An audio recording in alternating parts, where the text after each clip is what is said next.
போயிட்டு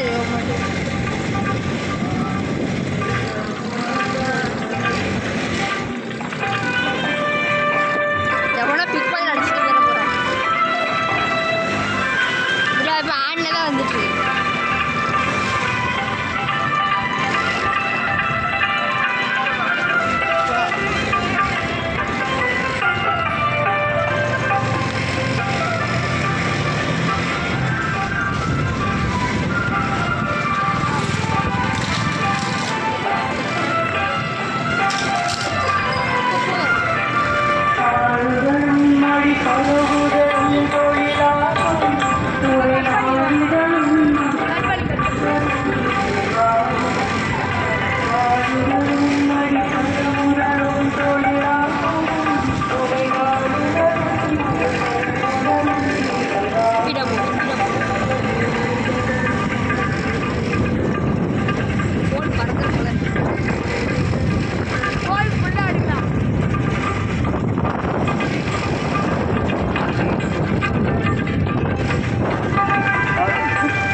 யாரும் வரவில்லை என்றால் நம்ம ஒத்தியில யாருமே இருந்து நாங்க 10 பேர் தான் பார்த்துட்டு பணத்தை கொடுக்கணும். பாப்பா வாருங்கள், இருக்கிற வேலையை நாளைக்கு பார்த்துக் கொள்ளலாம்.